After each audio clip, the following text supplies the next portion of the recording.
muda, dasarnya Pancasila Undang-Undang 45 merajut banyak peristiwa.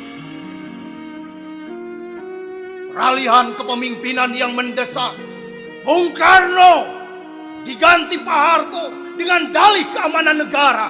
Pembantaian 6 jenderal, 1 perwira, 6 jam dalam 1 malam, mati di lubang tak berguna. Tak ada dalam perang Mahabharata, bahkan di sejarah dunia, hanya di sejarah Indonesia.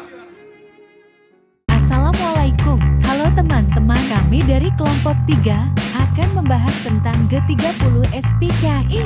Next to video. Dalam pembahasan kali ini, kita akan membahas 5 poin penting dari pemberontakan G30 SPKI. Yang pertama yaitu apa itu G30 SPKI. Yang kedua, apa tujuan dari G30 SPKI.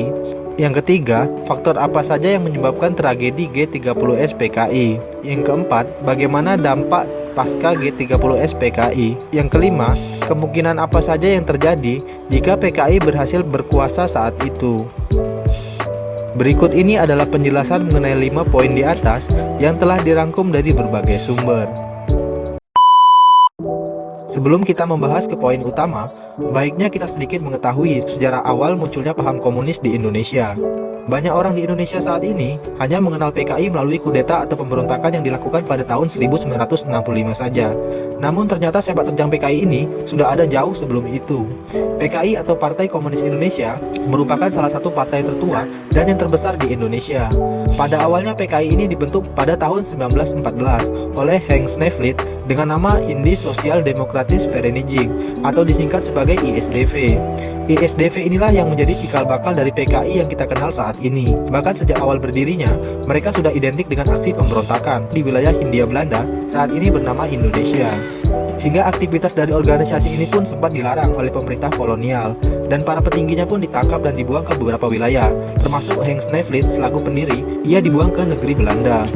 Namun paham yang mereka ajarkan ini sudah sangat melekat dan mempengaruhi pemikiran masyarakat Hindia Belanda kala itu. Akibatnya, meskipun berhasil dicekal, mereka selalu berhasil bangkit dan menghimpun kembali basis mereka.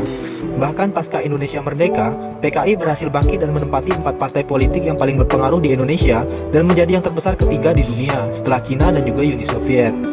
Hal ini terbukti dengan berhasilnya mereka menggalang sekitar 3 juta lebih rakyat Indonesia untuk bergabung di bawah naungan PKI yang berhasil memayungi beberapa organisasi sayap atau underbow seperti organisasi para wanita yang bernama Gerwani, Pemuda Rakyat, CGMI, SOPSI, dan juga BTI dengan total sebanyak 20 juta orang yang berada di dalamnya. Dan pasca kemerdekaan inilah mereka juga beberapa kali melancarkan aksi pemberontakan seperti pada tahun 1948 di wilayah Madiun. Dan yang terakhir ini yang paling kita kenal yaitu gerakan 30 September di Jakarta dan juga Jogja. Untuk mengetahui lebih jauh sejarah dari G30S ini, simak terus penjelasan berikut ini. Yang pertama, apa itu G30 SPKI? G30 SPKI atau Gerakan 30 September adalah sebuah peristiwa yang terjadi pada tanggal 30 September 1965. Gerakan pemberontakan ini mengakibatkan korban, di mana ada 6 jenderal militer dan 1 panglima, serta beberapa kerabatnya pun ikut dibunuh, dan sebagian dari mereka jasadnya dimasukkan ke dalam lubang buaya. Kemudian yang kedua, faktor penyebab terjadinya G30S PKI. Tentunya setiap kejadian yang terjadi memiliki sebab dan juga akibat. Berikut ini adalah penyebab dari pemberontakan yang dilakukan oleh PKI. Yang pertama, karena faktor ekonomi. Hampir sama dengan kebanyakan permasalahan dari negara lain, faktor ekonomi tentu menjadi alasan pembenaran kudeta yang dilakukan oleh PKI. Karena pada saat itu, memang kondisi ekonomi di Indonesia sedang dalam keadaan terpuruk memasuki tahun 1965, di mana hal ini menyebabkan dukungan dari rakyat kepada Presiden Soekarno pun kian berkurang. Dan di saat yang bersamaan PKI muncul sebagai pemberi iming-iming di mana rakyat diberikan janji-janji manis jika mau mendukung mereka, maka akan terbebas dari kesulitan yang sedang mereka hadapi. Tentu saja rakyat yang tidak mau berpikir panjang dan juga tidak tahu bahayanya ideologi komunis langsung saja setuju dengan ajakan tersebut. Terlebih lagi PKI memang bergerak dari golongan buruh dan juga pekerja, sehingga dengan mudah bagi mereka untuk menghimpun anggota. Ditambah lagi saat itu kondisi politik Indonesia sedang dalam keadaan tidak stabil, dengan kebijakan yang bernama Ganyang Malaysia yang dianggap akan memperparah kondisi ekonomi Indonesia, sehingga kepercayaan masyarakat Indonesia terhadap pemerintahan, khususnya militer, mencapai titik terburuk saat itu.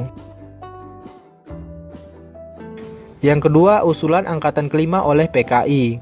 Pengaruh PKI pada tahun 1965 telah mencapai pada puncaknya, di mana pengikut dan simpatisan PKI telah memasuki setiap elemen masyarakat. Mereka juga memiliki hubungan yang cukup baik dengan Presiden Soekarno, sehingga mereka pun berani untuk mengusulkan kepada Presiden Soekarno untuk menambahkan angkatan militer yang dinamakan sebagai angkatan kelima, di mana nantinya mereka di luar pengawasan TNI. Hal ini tentu menyebabkan kecurigaan tersendiri antara pihak militer dengan PKI, sehingga usulan mereka pun tidak disetujui. Yang ketiga, kesehatan Presiden Soekarno. Pada tahun-tahun tersebut, dikabarkan bahwa Presiden Soekarno sedang dalam keadaan sakit parah. Tentu saja hal ini menyebabkan kecemasan dan juga rumor perebutan kekuasaan bila Presiden Soekarno akan meninggal. Sehingga Ketua PKI yaitu D.N. Aidit merasa bahwa ini adalah momen yang paling tepat, di mana komando tertinggi yang sedang dalam keadaan kosong. Yang kelima, Amerika Serikat sebagai aktor di balik layar. Tentu saja kita tahu bahwa Amerika Serikat sebagai negara liberal tentunya sangat anti terhadap komunisme. Oleh karena itu melalui CIA, mereka berusaha agar pemerintahan Indonesia saat itu tidak jatuh ke dalam kuasa PKI yang merupakan partai komunis. Sehingga mereka berusaha sekuat tenaga untuk menjatuhkan pamor Bung Karno. Hal ini diketahui dari dokumen FBI dan juga CIA yang telah disebarkan untuk mengungkapkan keterlibatan mereka dalam insiden G30S PKI tersebut, di mana memang benar kalau merekalah yang memberikan list anggota PKI kepada pemerintah Soeharto. Sehingga dengan informasi tersebut terjadilah pembantaian keji kala itu. Dari sini memang patut dicurigai apakah ada andil Amerika dalam kenaikan posisi Soeharto yang diuntungkan karena ia menjadi presiden akibat tragedi biadab tersebut. Namun sayangnya hal ini tidak memiliki bukti yang cukup. Mungkin suatu saat setelah semua dokumen CIA telah dipublikasikan, maka kebenarannya akan terbukti. Yang ketiga, apa tujuan dari G30S PKI? Dalam setiap pemberontakan, tentu memiliki sebuah tujuan. Berikut ini adalah tujuan dari PKI dalam melakukan pemberontakan G30 September tersebut. PKI memiliki cita-cita untuk mendirikan negara Indonesia yang berlandaskan komunis, sehingga hal tersebut mendorong terjadinya peristiwa yang kita kenal dengan G30S PKI. Ditambah dengan beberapa faktor yang sudah dijelaskan sebelumnya, tentunya hal tersebut merupakan angin segar bagi PKI. Kemudian yang keempat, apa dampak dari G30S PKI?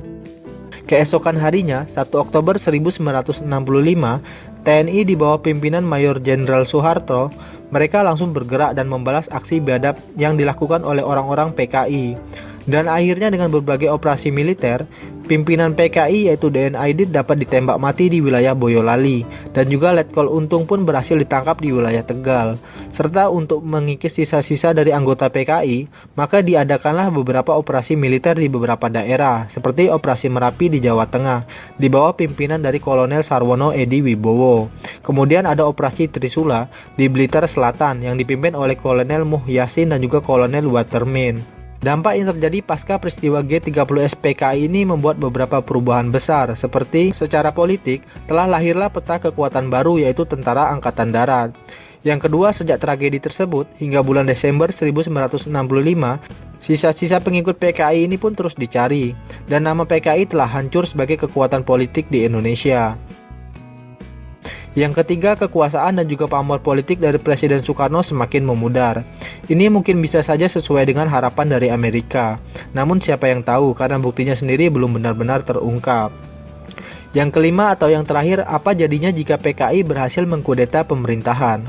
Menurut sejarawan Indonesia, bila kudeta yang dilakukan oleh PKI ini berhasil, setidaknya ada 11 kemungkinan yang terjadi pada saat itu.